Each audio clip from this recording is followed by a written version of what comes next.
Ketika Pete mendekat dan bersiap dengan pistolnya, ternyata itu bukan istrinya.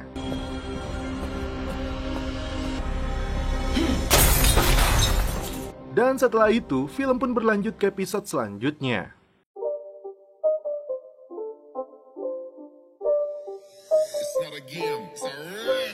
Halo guys, kembali lagi bersama saya Stephen di channel Broview. Kali ini saya akan melanjutkan kembali alur cerita film dari The Odd, dan sekarang kita masuk ke episode 7 dan ke-8. Untuk itu sebelum masuk ke ceritanya, seperti biasa siapkan apa? Ya tentunya Kopay dan Udbray untuk menemani kalian dalam menonton alur cerita film ini. Dan sekarang kita masuk ke filmnya.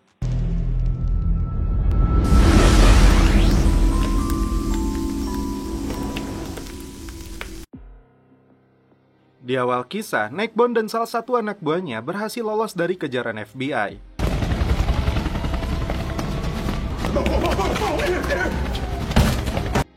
Ketua gangster ini berjanji akan melakukan pembalasan kepada orang-orang yang telah menjebaknya.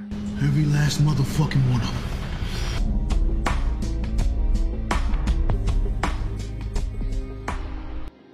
Dan untuk pertama kalinya, Steve dan Kat melakukan kencan pertamanya. Okay, officer. What do you look for in a guy? Di saat yang sama, Steve menyaksikan berita lolosnya Neckbone dari FBI. Kepala FBI kecewa karena operasi yang dipimpin Price gagal menangkap gembong narkoboy itu. That's not fair. The truth never is. Get him under control. The only way to do that, leave. Tak hanya itu, dia juga kecewa karena Tom memimpin lagi Raven. Tanpa sepengetahuan atasannya, Bert memberitahu Price jika Tom telah membunuh Winter dan Steve menyaksikannya langsung. Tak lama kemudian, Steve datang mengutarakan kekecewaannya karena FBI gagal menangkap Neckbone yang sudah jelas berada di depan mata. Price menyarankan kepada Steve untuk memindahkan ayahnya ke penjara Rico setelah tahu dia sudah membunuh Winter. Steve yakin Tom tidak akan setuju, lagian dia tidak mau menjadi saksinya. Setelah dilakukan penyelidikan, zat kimia yang terkandung dalam narkoboy WMD itu mengarah kepada perusahaan farmasi Helixa. Price tidak peduli dengan matinya polisi kotor seperti Winter, namun yang dia sesalkan, Tom akan mengacaukan kasus ini. Steve hanya punya dua pilihan, mengajaknya bekerja sama atau mengirimnya ke penjara. Tapi itu tidak mudah karena Steve tahu ayahnya begitu ngotot untuk balas dendam kepada orang-orang yang telah menjebaknya. Tom dan ibunya Cole sebenarnya sudah bercerai dan dia datang karena untuk memberi dukungan kepada mantan istrinya ini yang sedang menderita kanker. Maybe you shouldn't have come. I could fix this. You know, no matter what the boys think, I'm not speaking about this marriage. I wish it was me. Steve dan Pete menangkap seorang pengedar abal-abal gendut bernama Tiny yang menyembunyikan narkoboy di lubang boolnya. Sempat akan dirojok dengan ranting pohon, Tiny lalu mengambil dengan tangannya sendiri. Steve membebaskannya namun dengan syarat jika dia mendengar lokasi persembunyian Neckbone, Tiny harus memberitahunya. Well, here where he's laying his head, and you let me know. Situasi makin berbahaya bagi anggota Raven sebelum Neckbone tertangkap. Bert mengajukan diri untuk ikut dalam perampokan yang akan dilakukan Tom dan anggota Raven lainnya. Not him. Tom menerima dan disuruh kembali nanti malam. Cole yang baru tiba di bar melihat langsung kesepakatan mereka berdua.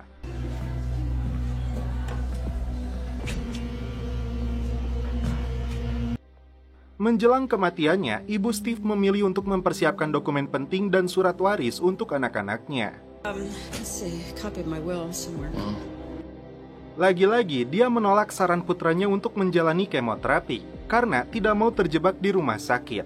Steve memastikan dokter yang disarankan oleh Frank di Midwest telah melakukan uji klinis karena peluangnya di atas 20% akan sembuh.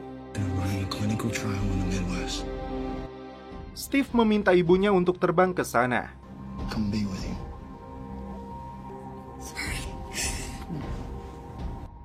Tom kemudian mengajak Karen untuk terlibat dalam perampokan ini. You ready to put some work in? Apakah Karen setuju dan tega untuk berpindah haluan dari Steve?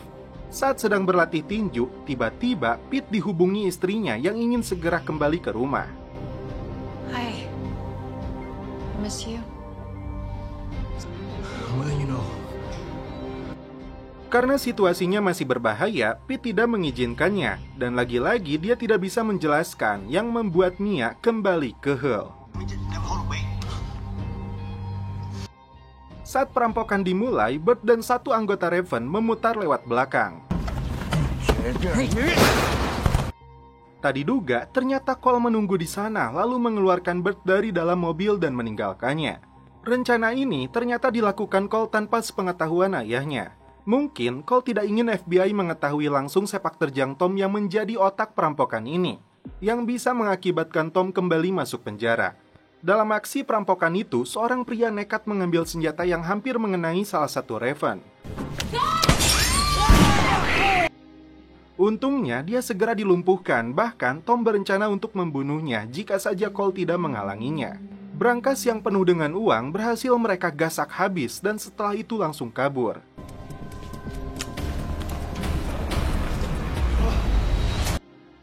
Tom dan seluruh Raven merayakan keberhasilan ini, tapi tidak dengan Karen dan Cole. Setelah tahu Cole bertukar tempat dengan Burt, ketua Raven ini memberi peringatan kepada anaknya ini agar tidak mengganggu operasinya lagi.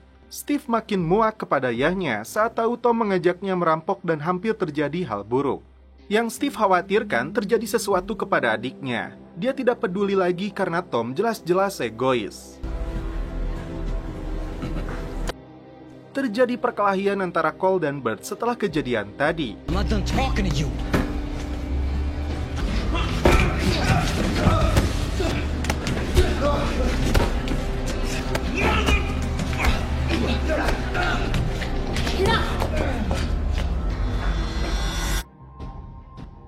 Diam-diam, Steve mencari informasi tentang Kate yang saat ini sedang dekat dengannya. Dari nama dan tanggal lahir yang diberikan wanita itu, ternyata Kate yang dimaksud telah lama meninggal dunia. Itu artinya Kate telah berbohong kepada Steve. Lalu, apa motifnya dan siapakah Kate sebenarnya? Pete ingin tahu apa yang dilakukan Steve dengan polisi itu. Berkas itu, akhirnya dia tunjukkan kepada Pete tentang wanita yang sedang dikencaninya.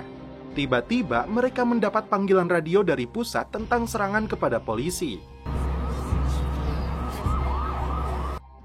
Ketika Steve sampai di lokasi, dia melihat Donnell sudah bersimbah darah. Pelakunya sangat biadab menguliti tato Raven di lengan kanannya.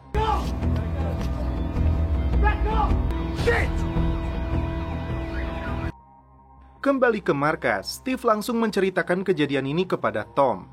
Tidak ada pelaku yang lebih kejam yang berani menguliti tato Raven jika bukan Neckbone. The Raven tattoo was cut out. Snakeborn. Yeah, that piece of... Tom mengajak seluruh anggotanya untuk membalas perbuatan gangster itu. We're gonna finish it. We're gonna finish. Pete segera kembali ke rumah begitu mendapat informasi dari tetangganya ada penyusup yang masuk lewat jendela.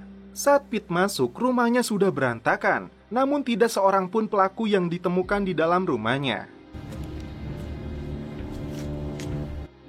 Naik ke lantai atas, Pete terkejut sekaligus marah saat melihat sesuatu di depannya.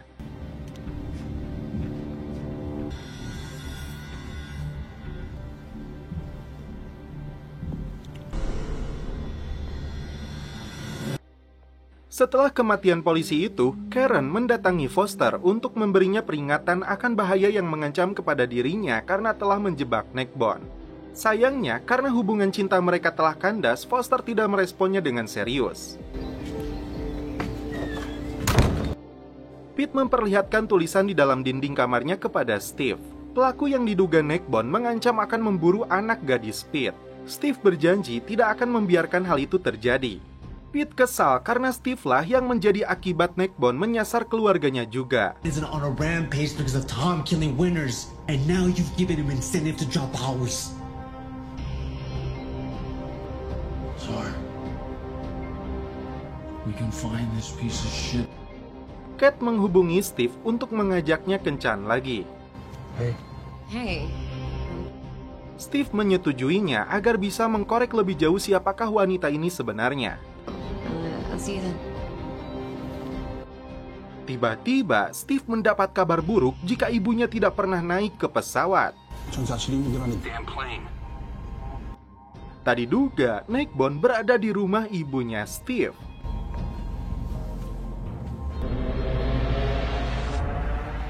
Dan setelah itu, film pun berlanjut ke episode 8. Steve dan Cole tidak menyangka jika ibu mereka tewas bersimbah darah.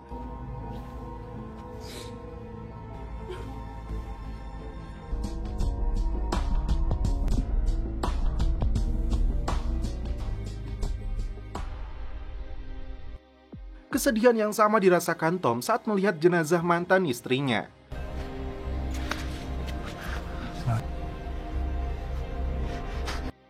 Beberapa pecandu WMD nekat menyerang seorang pengedar hingga tewas karena tidak mendapatkan narkoboy tersebut.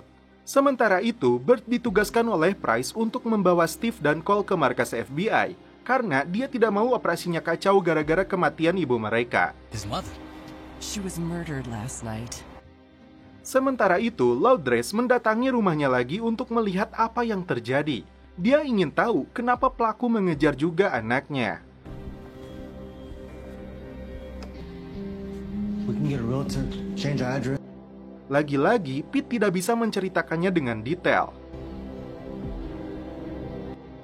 Tak lama kemudian, datang si Tito untuk menjemputnya kembali karena Victor khawatir kepadanya. What the hell happened here? Price memperingatkan Steve dan Cole untuk tidak berbuat nekat karena kematian ibu mereka termasuk kepada Tom. Di depan agen FBI ini, tentu saja kedua polisi ini meyakinkannya tidak akan terjadi aksi balas dendam. You're looking for retaliation. No. Namun sebagai seorang anak, tentu Steve dan Cole tidak akan membiarkan Neckbone hidup dengan tenang. Steve dan Cole mengejar seorang pengedar yang selama ini bekerja untuk Neckbone. Pengedar ini dipaksa untuk menyampaikan pesan kepada Neckbone untuk datang menemui Steve menyelesaikan masalah ini selamanya. Jika dia menolak, Steve mengancam akan membunuh ibunya si Neckbone seperti yang dia lakukan terhadap ibunya. Karena sulit untuk dihubungi, Karen kembali ke rumah Foster untuk mengecek keadaannya. Rumahnya telah dibobol, tapi Karen tidak menemukan siapapun di dalamnya.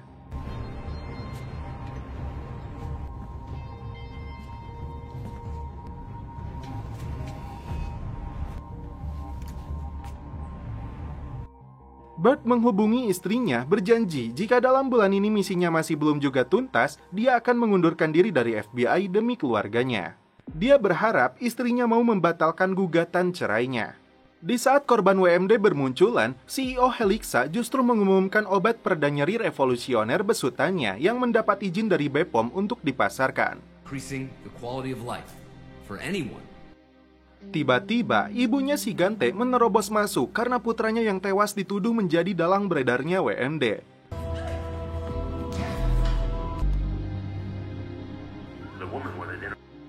Price ditugaskan untuk menyelidiki CEO perusahaan farmasi itu, namun Price lebih memilih untuk fokus terhadap kasus Raven yang sedang diserang oleh Neckbone. FBI harus siap menangani dampaknya jika mereka merespon. Karen akhirnya menemukan keberadaan Foster di rumah mantan istrinya. Foster tidak mau mantan istrinya dan anaknya menjadi korban kekejaman Neckbone seperti yang terjadi kepada ibunya Steve. Sanders dan anak buahnya mendapat laporan jika Neckbone berada di kapal ketiga di kiri dari pavilion. Ibu Gante membuka fakta kepada Burt jika anaknya ditugaskan langsung oleh atasannya untuk mendistribusikan WMD melalui Winter. Told him to do it. Steve menemui kembali anak buah Neckbone yang ditugaskan untuk menyampaikan pesan. Gangster itu tidak peduli mempersilahkan Steve untuk membunuh ibunya yang disebutnya sebagai wanita jalang. He said go ahead and kill the bitch. Price tidak menanggapi permintaan Burt untuk mengusut CEO farmasi itu yang diduga terlibat dengan kematian Gante dan peredaran WMD di jalanan. Burt harus fokus dulu kepada Raven. Sanders memberitahu lokasi persembunyian Neckbone kepada Steve. Ketua Berserker ini sekarang berpihak kepada Steve karena membunuh polisi sudah di luar batas. Steve kemudian pulang ke rumahnya untuk mengambil pistol yang akan digunakan untuk membunuh ketua gangster itu. Di luar dugaannya, tiba-tiba Kate datang untuk memastikan kondisinya baik-baik saja setelah dia mendengar kabar dari Frank jika ibunya tewas. Steve tidak mau merespon perhatian Kate, apalagi dia sudah menelusuri latar belakangnya. Kate tidak bisa berkutik ketika Steve menyebutkan nama Kate dan tempat tanggal lahir yang pernah disebutkannya ternyata milik seorang wanita yang sudah meninggal di tahun 2001. Steve dan Cole kemudian mendatangi kapal pesiar tersebut.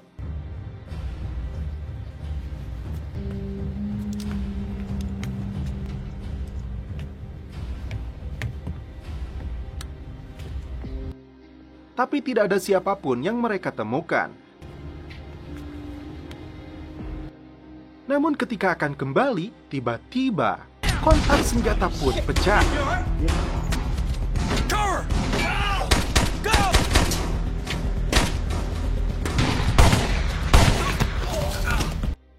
Setelah adu tembakan yang cukup sengit itu, Steve dan Cole berhasil menguasai keadaan dan membunuh 2 orang yang ternyata berasal dari kelompoknya Berserker yang sengaja menjebak mereka berdua.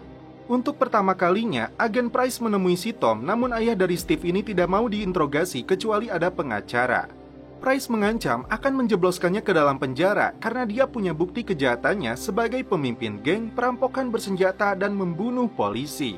Price bertekad akan menangkap seluruh anggota gangster polisi di kota ini dengan bantuan Tom. Jika tidak ingin mendekam di dalam penjara untuk selamanya, Tom harus bersaksi terhadap semua kejahatan yang dilakukan polisi. Tak hanya Tom, anak-anaknya pun akan mengalami hal serupa jika Tom tidak mau diajak kerjasama. Kali ini, Steve menunjukkan ponsel milik Sleep kepada anak buah Neckbone untuk memancingnya keluar dari tempat persembunyian. Foster menunjukkan flashdisk yang berisi rekaman keterlibatan Winter dengan seorang pengusaha yang memproduksi WMD itu. Foster berencana memanfaatkan video tersebut untuk memeras seseorang agar bisa menjauh dari Neckbone dan semua masalah ini untuk selamanya. Got it all figured out, huh? Away from this Raven Viper bullshit. Yeah. Pete mengajak istri dan anaknya menghilang ke luar negeri. Meskipun Pete harus mengorbankan pekerjaannya sebagai polisi, dia sudah tidak peduli lagi. Tapi rencana itu tidak disetujui Victor yang punya saran lebih baik dengan meminta bantuan orang-orang kenalannya. Di malam hari, setelah Foster lelah meladeni Karen, polwan ini diam-diam mengambil flashdisk itu untuk menyalin isinya ke dalam laptop.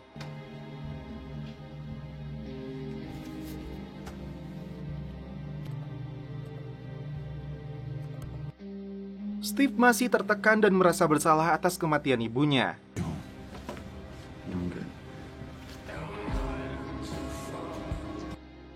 Bukannya menuruti apa yang dikatakan Price, Tom justru berencana untuk membuat perhitungan kepada Bert sebagai anggota FBI yang menyamar menjadi Raven. Cole yang ikut dengan ayahnya ini tentu saja tidak bisa membiarkan Tom bertindak nekat. Sebelum Tom masuk, Cole memberitahu jika ada Raven lain yang melakukan hal sama seperti Bert. Dan setelah itu, film pun berlanjut ke episode selanjutnya.